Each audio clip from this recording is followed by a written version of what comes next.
Welcome everybody to this lunchtime stream, this exclusive briefing that we have for you today on everything that's been happening in Israel and Palestine over the last few days and few weeks. My name's Liam Gatroy. I'm the Executive Director of the New Israel Fund in Australia. I want to start by acknowledging the traditional owners of the land where I am here in Sydney, the Gadigal people of the Eora Nation, and pay my respect to their elders past and present. There's obviously a lot happening on the ground in the last few weeks in Jerusalem in particular, and in just the last day or two in Gaza and in Israel as well, with rocket fire, with loss of life. It's a tragic situation that unfortunately is yet another episode in this ever-evolving and ever-continuing conflict. We're going to hear today, we have this wonderful opportunity to hear from 4 expert voices, activists, journalists, experts, people who live this reality every day. They're intimately familiar with the situation. We are in a privileged situation to be able to understand from them exactly what's been happening. We can sometimes feel a little bit remote from what's happening over there. Being able to bridge that gap through this conversation, not just of distance, but of experience, I think will be really important. I'm going to hand on now to my friend and colleague Libby Lenkinski in New York, who will be moderating this discussion. And hopefully at the end of it, we can all have a better understanding of exactly what's been happening. So thank you for joining us. I'm going to hand it on now to Libby. Hello, everybody, and thank you so much for joining today's webinar on the unfolding crisis in Jerusalem and in Israel and Palestine in general. It's so good to be with you all, especially in this tense and difficult time. And I'll add to that also very confusing time. And I think the numbers of people that are showing up for this webinar and other programs in this space is showing us just how confusing it is for so many of us. I am Libby Lenkinski, Vice President for Public Engagement at New Israel Fund, and I'm moderating this discussion today on behalf of a large group of sponsoring organizations. So I'd like to thank the sponsoring organizations for this webinar: Israel Policy Forum, Alliance for Middle East Peace, Union of Reform Judaism, New York Jewish Agenda, the Reconstructionist Rabbinical Assembly, and the whole Progressive Israel Network, which includes Amenu, Americans for Peace Now, Habonim Dror North America, Hashomer Hatzair, Jewish Labor Committee, J Street, New Israel Fund, Partners for Progressive Israel, Reconstructing Judaism, and Trua. For all of us who care about the region and the diverse communities who live there, this is a really painful time, with military escalation affecting communities in Gaza and across Israel, and civic unrest and police violence, not only in Jerusalem now, but in Arab localities and mixed cities like Haifa and Lod, leading to some really shocking intercommunal violence. And while this program is a briefing, we also want to acknowledge the real fear that people are experiencing. And we're coming into this conversation from a lot of different places, geographically, politically, and with different perspectives that we're bringing in. Our hope today is to get up to speed about the dynamics underlying the current moment. And when we first conceived of this program, the focus really was on Jerusalem, and we do still plan to focus predominantly on Jerusalem while still acknowledging and understanding that the situation has already spiraled into other areas. So we've added a short briefing with esteemed journalist from Haaretz newspaper, Noa Landau. She's a member of Haaretz's editorial board and a dear friend to many of us. And she's here to share what's taken place in the last couple of days that has spilled over from the conflict we watched unfolding in Jerusalem to a much broader set of things happening in the country. So Noa, I'm going to start with Noa, and then we're going to introduce our 3 speakers and turn our focus a little bit more to Jerusalem. So with that, I want to turn to Noa, and I want to say also, just by way of context, that we're joined today by about 5,000 viewers the last time we checked before this started live from all around the world, reflecting, I think, the real complexity of this issue and the recent escalation, The fact that this is on the public agenda in places all over the world, it's near and dear to our hearts. And we are going to explore some of the dynamics today. So Noa Landau from Haaretz newspaper, I want to turn to you and ask, just explain to us what has happened in the last few days. Why is this happening? Why is it spiraling the way that it has? Just please share with us what you know from watching the news so closely, and welcome. Hi, thank you everyone for joining and caring about the situation. It's amazing to see the number of viewers. I'm sorry that I'm joining you only by sound, although we're used, during COVID to be on Zoom sessions. This is a complex situation. We're actually, I am in Tel Aviv, and there were many sirens last night and today. And actually many of the older houses in Tel Aviv don't have shelters. So the situation is that I actually need to run to my neighbor's bedroom, which is a shelter. And it might get complicated on Zoom. So this is why this is on sound. So to Libby's question, well, first of all, I have to say that I've been covering these rounds between Israel and Gaza for many years now. I've been a journalist for 15 years, and I've never seen anything like what we are experiencing right now.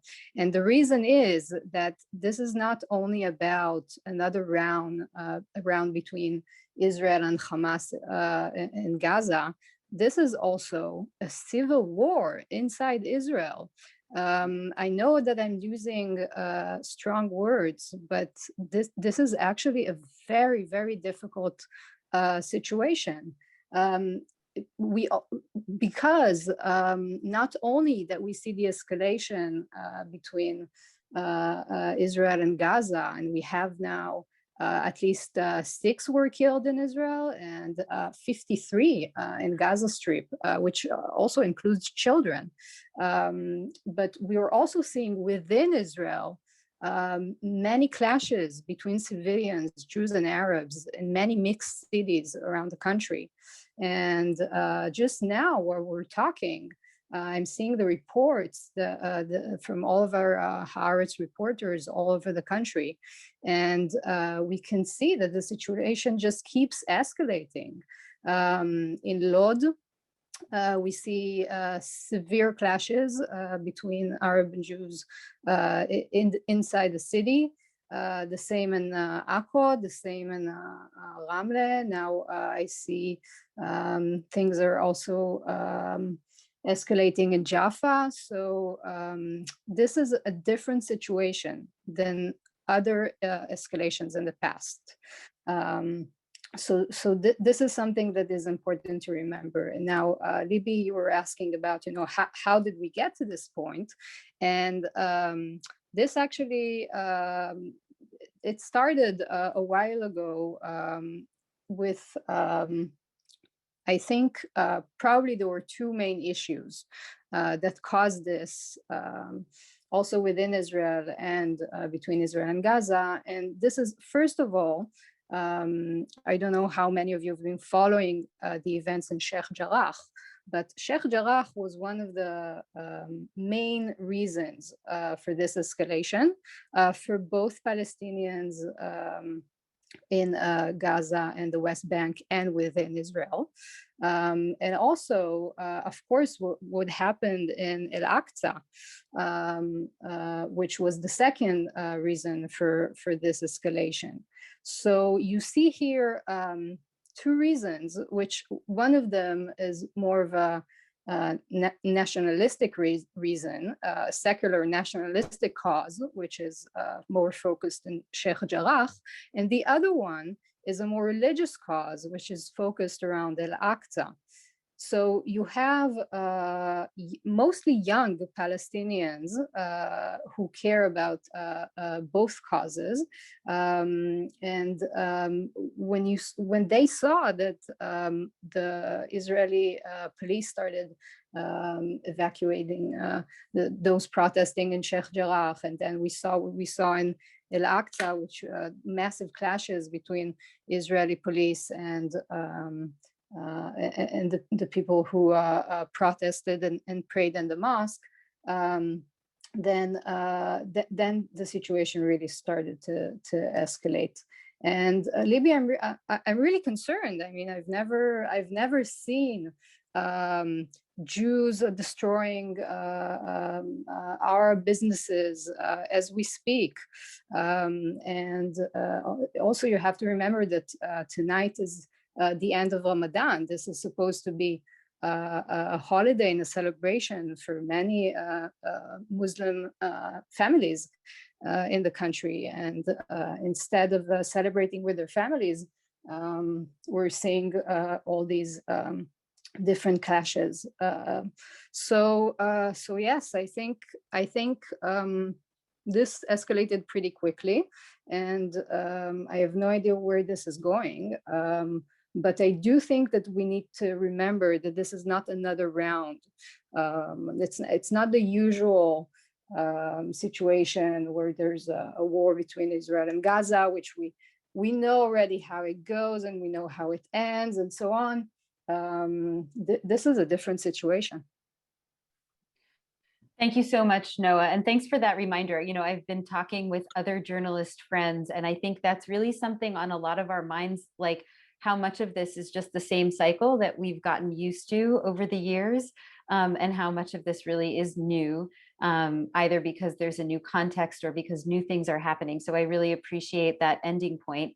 And I thank you for joining us. And I hope that you and your family are able to stay safe with everything that's going on. So thank you. And thanks for all the work doing such important reporting that all of us are turning to.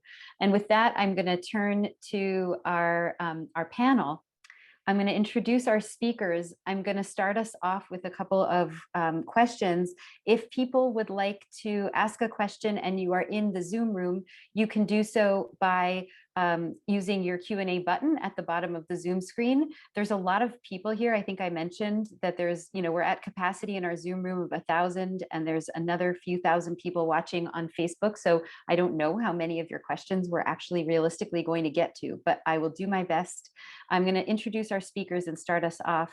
We're so lucky to be joined today by Huda Abuarqob from the Alliance for Middle East Peace. She's the on-the-ground regional director for ALLMEP. Huda brings years of experience in conflict resolution and social change education and activism, as well as lifelong commitments to building people-to-people relations between Israelis and Palestinians. Huda is the oldest of 12 siblings, the daughter of respected Palestinian educators, and an aunt to 22 nieces and nephews. She was born in Jerusalem, and she now still lives in the region. So Huda, welcome. Daniel Seidemann, as some of you know, is an Israeli attorney specializing in Israeli-Palestinian relations and one of the world's foremost experts on Jerusalem. He's the founder and director of Terrestrial Jerusalem, an NGO that works towards a resolution to the question of Jerusalem that is consistent with the two-state solution. Welcome, Danny. Hagit Ofran is the co-director of Peace Now's Settlement Watch project. Widely recognized as Israel's foremost expert on Israeli settlements in the West Bank and East Jerusalem, Hagit brings decades of experience on issues related to the settlements in the West Bank and in East Jerusalem. So I want to sort of pick up where Noa left off, and I want to turn to you, Huda, first. I want to start with you. As Ramadan draws to a close, I wanted to first say on behalf of all of us, Eid Mubarak. I know it doesn't feel like a celebration, but I know that you're observing the holiday, and so we want to acknowledge that.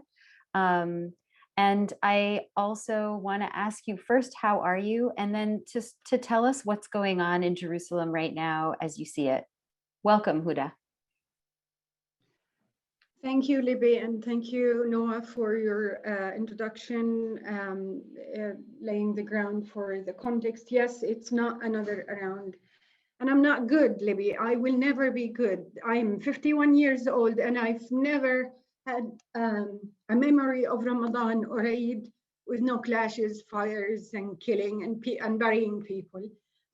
And you mentioned in the introduction that I have 22 nieces and nephews. Now they are 32.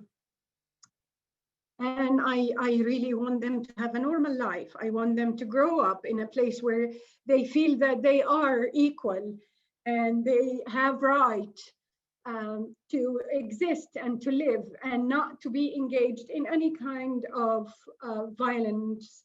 But when you grow up in an environment where violence, you are surrounded by violence, your real fight is actually to continue to preserve that fiber of humanity inside you. So that's the challenge for us. And that's why I believe in people.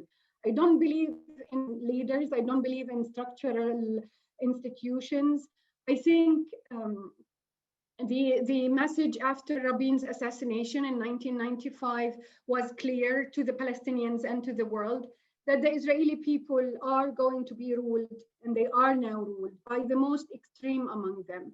The Israel that I experienced in the first Intifada is not the Israel that I'm experiencing now after peace. 1995, the message was that there is no two-state solution, no peace, and we will continue to practice our right to exist and defend ourselves as Israel, even if this is going to be on the expense of suppressing an entire nation.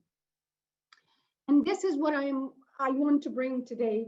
You know, the Ramadan is a month of contemplation. We read a lot of verses from the Quran, and today the one that stood out to me is when Ibrahim, our father, was, he had the courage to challenge his father and his community and wanted to bring God into their belief system.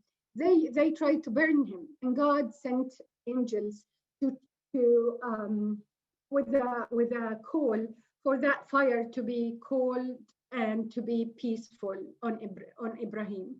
And this is what I've been praying for all of us, that this fire can be, can turn to be at some point peace for the people who either die or waiting to die in Gaza tonight. I'm worried, Libby. I'm worried about the Israelis and the Palestinians because we are raising a generation under fire. We are raising a generation that is learning that peace is not possible and the other doesn't want peace.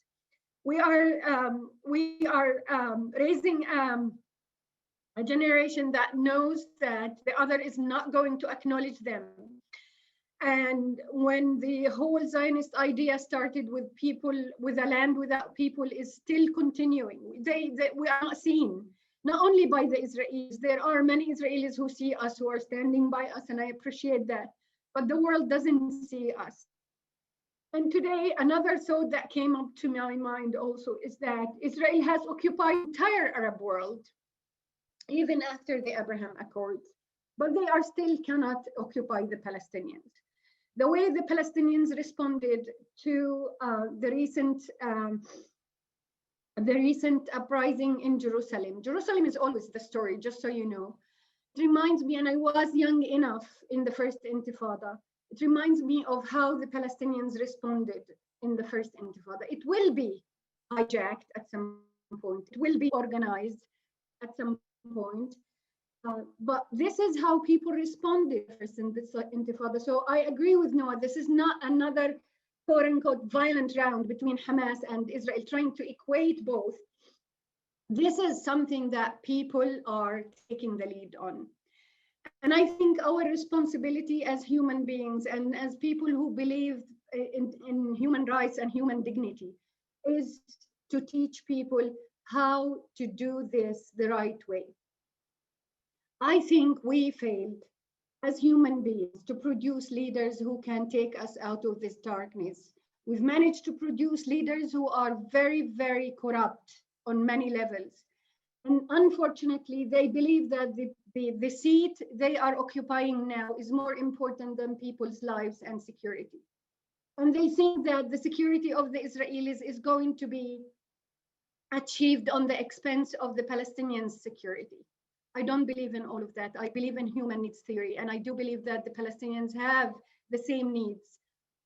They have the same rights, and unless the Israelis in totality and the Jewish community in the entire world raises this and say that this is not the Israel that we've dreamed of. This is not the Israel that is going to be a safe haven to us. I am sorry to all of you, but this is not going to be viable for a security for Jews or Israelis anywhere in the world. If we're not secured, you will not be secured. And I hope one day our leaders will understand that equation. Unless we all recognize that we have the same right to exist on the same piece of land, we will never get out of that darkness. And that's why the only ray of hope I see now is what our community of peace builders and peace activists is doing. They name things. They are not trying to shy away from what's happening now. They are not trying to create a balanced message. They are naming things. Enough is enough. And I think this is what we need to communicate to the entire world. No one will come to rescue us, the Israelis and Palestinians, unless we do it ourselves. Thank you, Libby. Huda, thank you so much. Thank you for sharing all of that perspective. I feel moved by what you shared, and I want to turn now to Danny to pick up a little bit on some of what Huda laid out and give us a broader sense of the dynamics facing the city. And first, I want to ask you, how are you as well? And then why is this violence breaking out now? How do you see the overarching political context and also some of these dynamics that Huda brought in, the difference between institutions and people and what they want and leadership and all of these pieces? If you could frame for us a little bit of the broader dynamics around Jerusalem and at this moment, but please tell us also, how are you?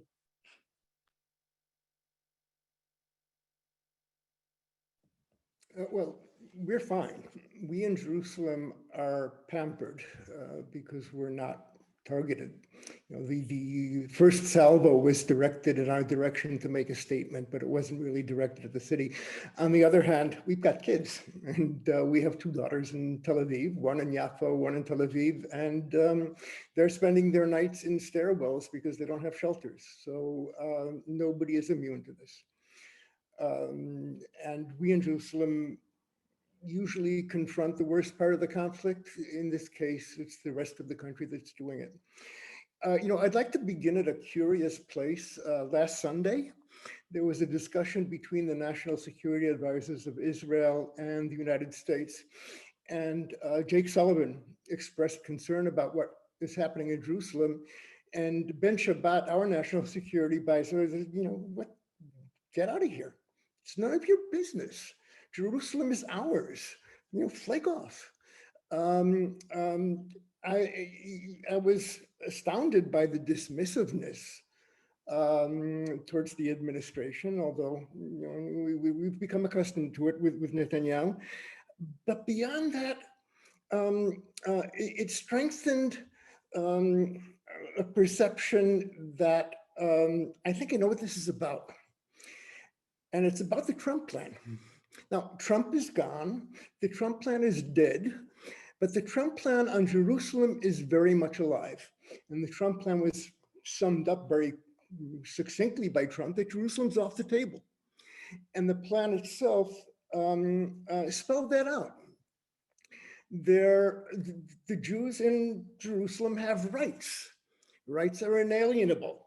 The Palestinians don't have rights, they have needs, and they will be rewarded by having their needs fulfilled if they behave well. There's one national collective in Jerusalem. It's the Israeli collective, the Jewish collective. There are Palestinian individuals.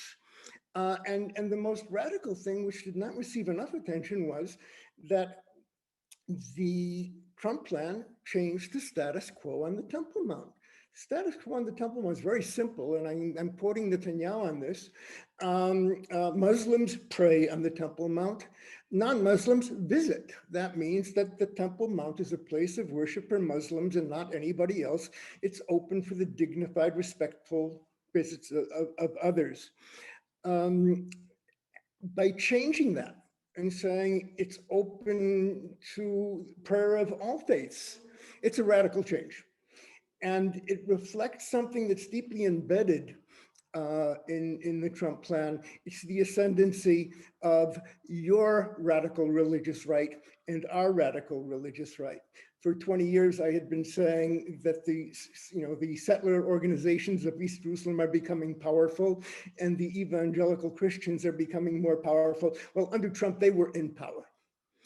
I would argue that Netanyahu is implementing the Trump plan off the table. That is his roadmap. And he is making this an Israeli Jewish city under our hegemony. And there are a number of elements that are impacting on the Palestinians in the city. And what we've seen is not the result of a random spark in Sheikh Jarrah or a random spark on the Temple Mount, but they're the triggers, but the underlying causes go very deep.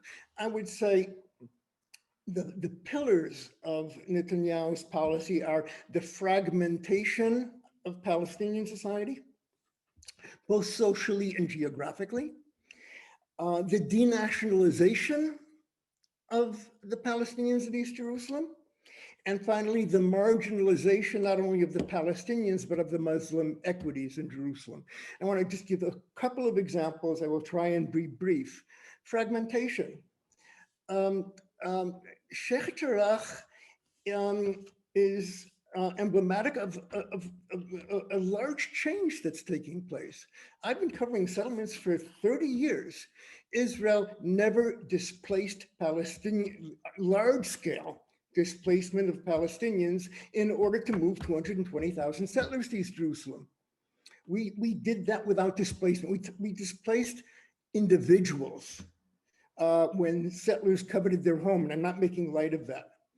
In Sheikh Jarrah and in Silwan, for the first time, the state of Israel is targeting a Palestinian collective, a Palestinian neighborhood, taking them away from Palestinians in order to turn them over as ideological trinkets to biblically motivated settlers. And it is doing so in order to encircle the old city with a ring of biblically motivated settlements, Sheikh Jarrah in the north, Silwan, Ras El Amud, Mount of Olives in the south. The Palestinians in East Jerusalem have no political rights.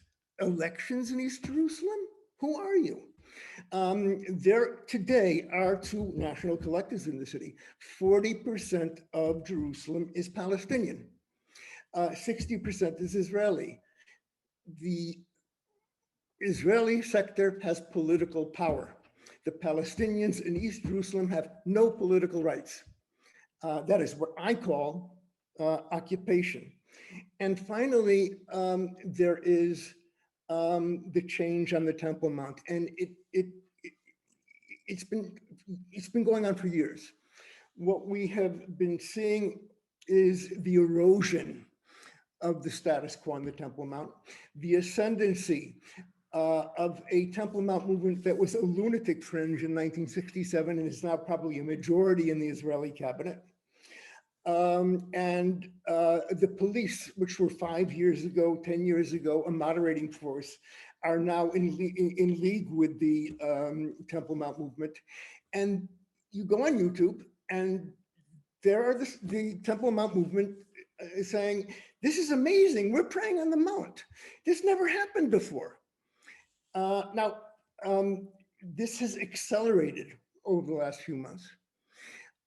Had this happened 5 years ago, Secretary Kerry would have been on the phone for hours with King Abdullah and Netanyahu. During Trump, there was no telephone. And under Biden, there may be a phone, but nobody's picked it up. And it is not that the administration, wasn't warned about this. Now, add to all of this the fact that the young Palestinians who participated in the protests cannot imagine a trajectory of how they become free. All ye who enter here abandon faith. Well, hopelessness is the great destabilizer. Now, had you come to me 2 months ago and said, things are too quiet, let's try and blow up the situation, how would you recommend going about it? I said, well, look, there are two radioactive issues in this conflict, which cut to the core of Israeli Jewish identity and Palestinian identity. One is Jerusalem, Haram al-Sharif, Al-Aqsa, and the Temple Mount. And the other is the fear of displacement. Both peoples, Israelis and Palestinians, are refugee peoples. And these are the most volatile subjects in the conflict. I would have said, if you want to blow things up, why don't you tinker with the status quo on the Temple Mount and displace Palestinian communities in Jerusalem? That should do it. And that's what happened. Thank you, Danny. That is clear as day, as you tend to be in these moments. So thank you very much for that. I'm going to turn to you now, Hagit, and I want to ask you first. Also, how are you? And we were talking about this earlier, that one element of the current dynamics that both Huda and Danny have mentioned, but that has also kind of captured the attention of people around the world in a new way right now, online and in the media, which is this impending eviction of hundreds of Palestinian residents from their homes in the neighborhood of Sheikh Jarrah in East Jerusalem. And I know that you've been working specifically on this for many years. And I want to ask you to talk to us a little bit about the organizing that communities are doing, the efforts to protect these homes and these communities, both legally and in other ways, advocacy-wise. Just tell us about what's happening in Sheikh Jarrah and what that all looks like to you. And also please tell us how you are. Thank you, Libby. And thank you for arranging this evening for us. I'm fine. I'm a Jerusalemite, like Danny, although our house is not protected, and I all the time now fear that if there is an alarm, I will need to wake up my children and drag them down out of their house. So but it's not. I mean, I all the time think about the Palestinians in Gaza, for instance. They don't have alarms, and they are boomed like in masses, and their mothers try to protect their children, and it's impossible. We are pretty much protected. So it's proportions. Anyway, I'd like to, because Sheikh Jarrah and the evictions, maybe it should be also talked about as displacement, is so central now as part of the eruption of all the violence that we see. And I think, tensions are all the time on the surface in Jerusalem and in general, because we have this occupation. We are occupying the Palestinians, including in East Jerusalem. And you only need the match, or you need the small incident for everything to blow up. And the Sheikh Jarrah issue is a serious threat against hundreds of people in Sheikh Jarrah and also in Silwan, in Batan el-Hawa, to lose their houses. And their court cases are getting to the finishing line, or the last station at the Supreme Court. So the tensions are very high. And I would like to show you a few slides maybe on what we're talking about. Danny mentioned that strategically where the settlement of Sheikh Jarrah, the settlers are trying to establish a settlement in the heart of Sheikh Jarrah, is part of a ring around the old city. So in the map that I'm showing you now, you can see the old city, and all the brown areas are the Palestinian neighborhoods around it. And if you can see, the red dots are settler houses that have been taken throughout the years. And Sheikh Jarrah is up in the north, Batan el-Hawa south of the old city, and together they are circling the old city in order to make sure that those areas will stay Israeli forever, and we will not be able to get a solution. I wanted to say that those houses inside Palestinian neighborhoods, they look like one house, always with guards surrounded with Palestinian homes. And if the children go to school, they have guards to escort them on the account of the government. And if there is an eviction of a family, it is usually like a military operation. This is from the Siam's family eviction 2 years ago in Silwan. And it's an important point because this is where one of the places where the government has things to do or can prevent the eviction.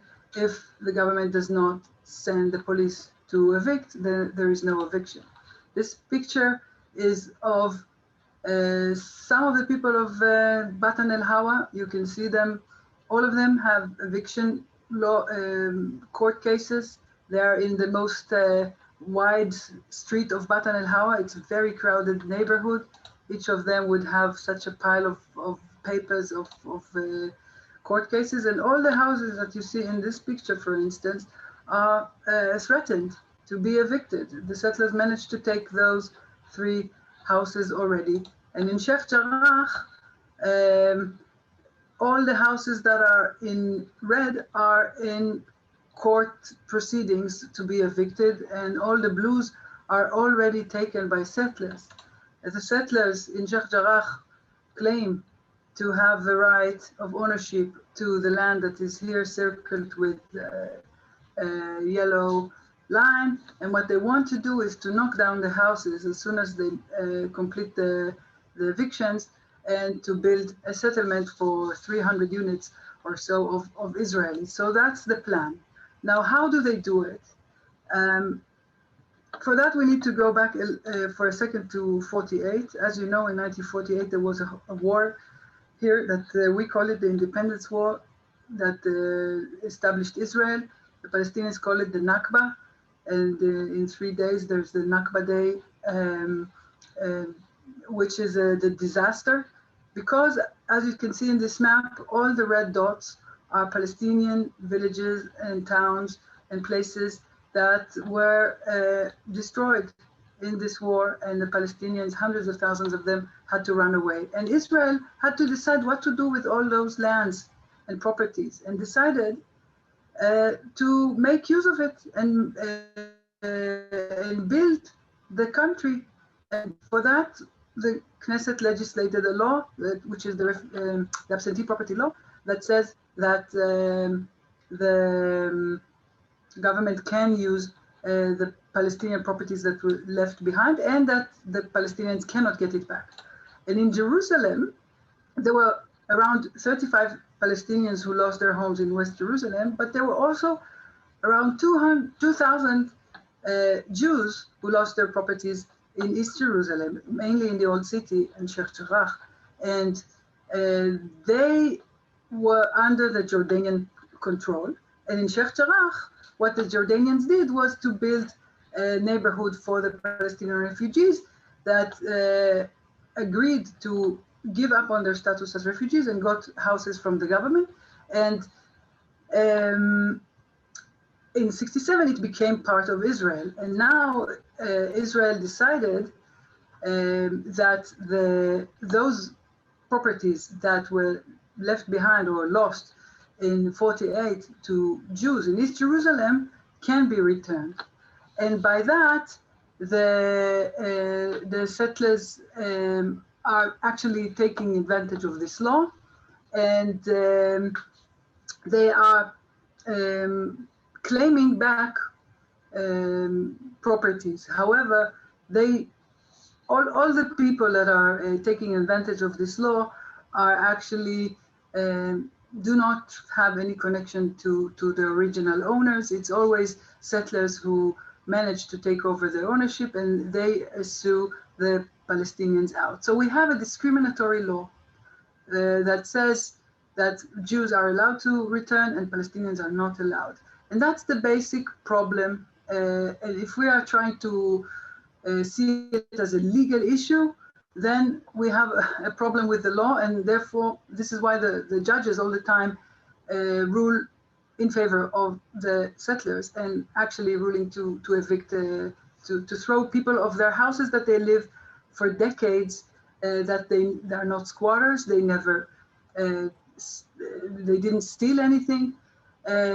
So I want to say that the government of Israel will probably tell you that it's a legal matter. We are not intervening in the court, and that has nothing to do with us. But this is not true. It is a political issue, which is done through legal means. And the court is the tool, and the laws are the tools to achieve ideological outcome. And the government has several ways to intervene. One, I said, is the simplest, which is not to send the police to evict the families. Another possibility, which is relevant right now, is the court asked the opinion of the government in this case, in Batan al-Hawa, and also in Sheikh Jarrah. The state's attorney needs to say if they want to give his opinion on this issue. The government of Israel has now 2 or 3 weeks to say to court, what do you think about evicting hundreds of your residents and throw them to the streets? And the government should and can say that legally their right to housing should be recognized, that they are there for so many years and they are not supposed to be kicked out. So now is the time to put pressure on the government on that. And thirdly, the government can confiscate the land. Israel has confiscated around 24,000 dunams from Palestinians in order to build the Israeli settlements in East Jerusalem. We can confiscate 18 dunams in Sheikh Jarrah and 5 dunams in Silwan from settlers in order to allow the residents of the Palestinian residents a place to live. And that's for now. I want to say something optimistic.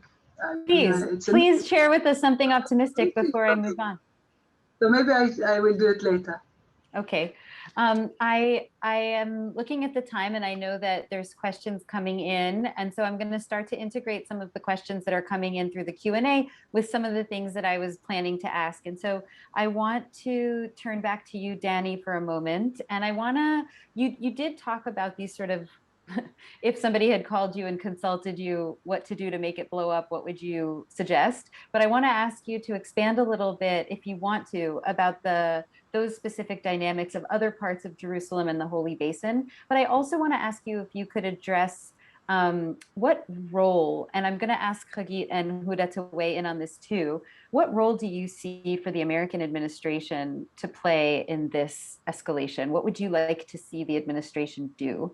A lot of the groups involved in this call and people listening are involved in American politics more sometimes than Israeli politics. And so what would we want the American administration to do?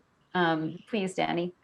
Yeah, you know, what we've been witnessing in Jerusalem for the last 20 or 25 years is the ascendancy of those religious movements that weaponize faith. Their claims to the city are absolute, they're exclusionary, and sometimes they're incendiary. Among the Jews, it's the Temple Mount movement, but it is also the settlers in Sheikh Jarrah. This is part of the same fabric. This is an attempt to reestablish a pseudo-biblical realm. The targeting of Sheikh Jarrah and the targeting of Silwan are not accidental. These are places that resonate with Jewish history. They're not doing this in Beit Hanina. This contains the seeds of a transformation of this conflict from a political one into a religious one, and it is extremely dangerous. And what needs to be done is to recover the high ground for the traditional religious movements, to marginalize the religious pyromaniacs who are in control of things at the moment by faith-based alternatives. The traditional religious movements, whether it's the Greek Orthodox or the Catholics or the chief rabbinate or the Sharia courts, know that Jerusalem, nobody has a monopoly on Jerusalem. And nobody's going to control it exclusively. And this is not necessarily interfaith, but it's the cohabitation, which Jerusalem knows how to do, of contradictory faiths. And that is something that can be done. And there are important religious leaders who are already engaged in doing that, to try and reestablish the credibility of a Jerusalem that speaks in more than one voice. Jerusalem knows how to do that. Now, what can be done? First of all, an initiative like this is not controversial. You're not being asked to waive any of your political claims. You're being asked to say nobody has a monopoly on the sanctity of Jerusalem. Nobody is required to apologize or explain for his or her attachment to the city. Nobody's required to believe in somebody else's faith. Nobody can deny or denigrate the faith of anybody else, and sacred space is sacrosanct, as is the status quo. Now, why in the world did the Biden administration not reaffirm the status quo on the Temple Mount?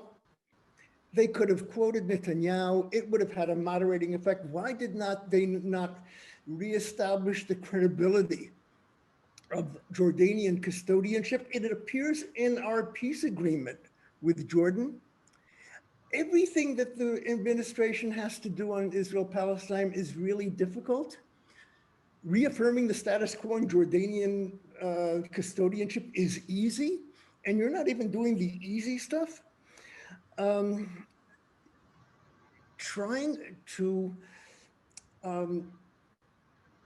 demonstrate that it is possible to have the incompatible faiths live in this, you have 1 square kilometer in the old city, and there you have the tectonic plates of Judaism, Christianity, and Islam crunching up against each other, but it works, and it's politically feasible. It is not an alternative to a political process, but in the absence of a political process, this could have a moderating impact. This is the kind of thing that the Biden administration could engage on if they decide to engage, which appears at this point to be a very big if. Thanks for that. That's sobering, and also gives some of us a bit of a call to action, which we'll talk about in a moment. But I'm going to come back to you, Huda, now to pick up on this thread. I think there's a few questions coming in about both the connections between Palestinian communities in different parts of this puzzle that we've been talking about, and how much what's happening in one area like Lod or Haifa, a mixed city or a Palestinian city inside Israel, versus East Jerusalem neighborhoods versus Gaza and in the West Bank. So if you could speak some to that. Also, I would love to hear your thoughts about steps that that people in the US, that the US administration could take, and whatever things you are seeing on the ground in terms of bridge building and peace building that really matter. What do you think really matters that you see people doing? So Huda, please. Thank you, Libby. Again, I will start with what can the American people do, but mainly the Jewish Americans who are listening to us tonight. The settlers are Americans in Jerusalem. The money that funds their activity is American money. The laws that are protecting them are claims to be Jewish Israeli laws to protect people's lives and give them the right to return back. We need to name things. I think I will start again with having the truth as blunt as possible. The Yaakov, the conversation that this woman had from Sheikh Jarrah, who was trying to convince Yaakov with a story, telling him, you are stealing my home. And he was like, but if I don't steal it, someone else is going to steal it, with a thick New Yorker accent.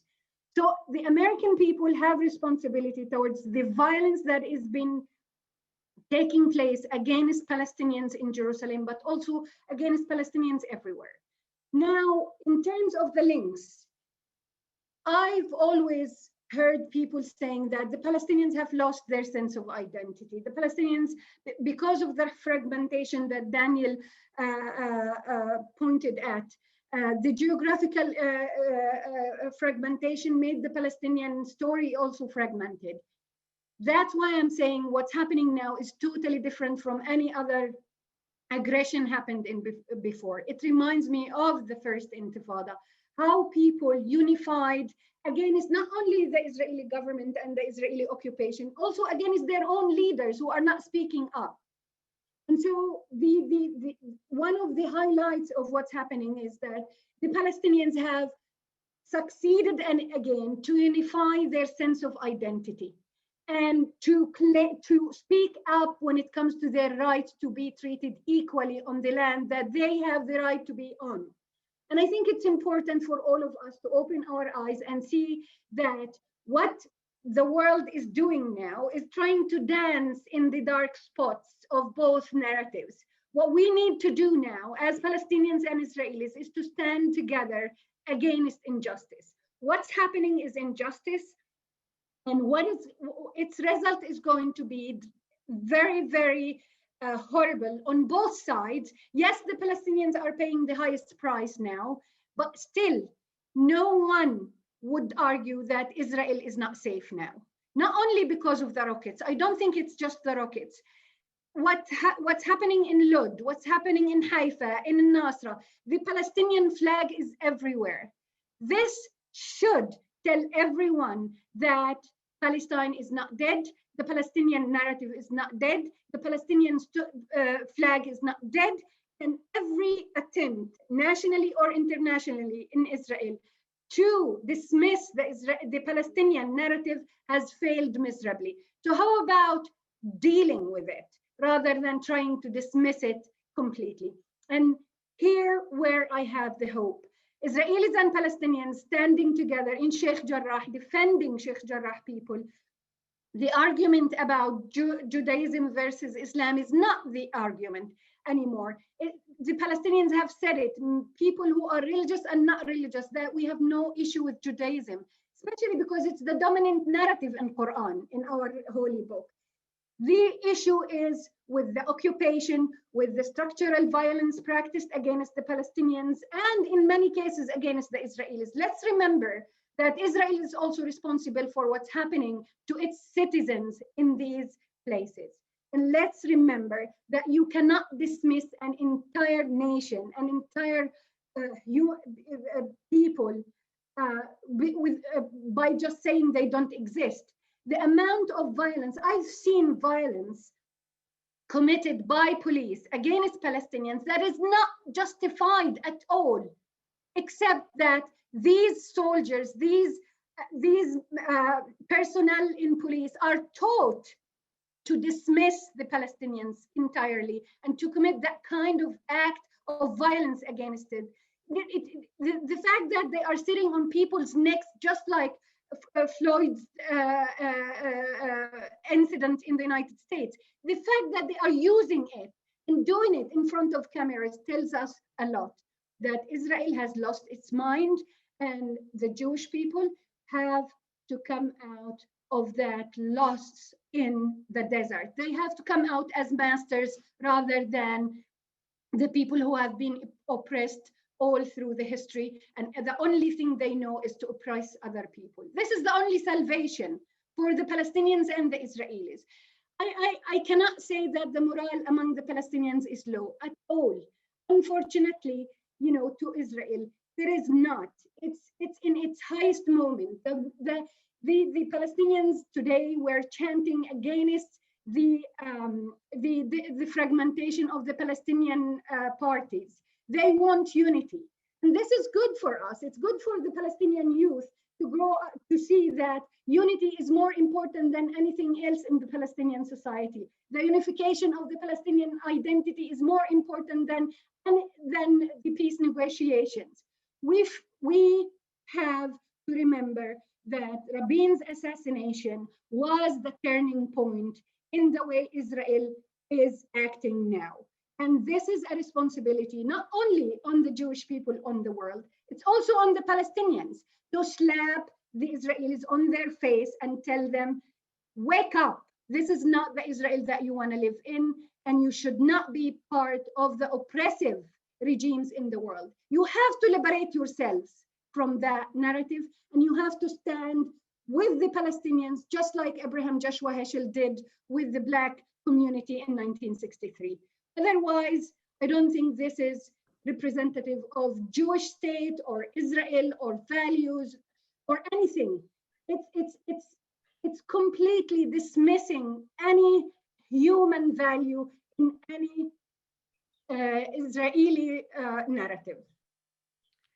Thank you, Huda, and thanks particularly for bringing up this issue of joint struggle and of agency, that we have a choice about how we relate to the current moment. It's not a foregone conclusion.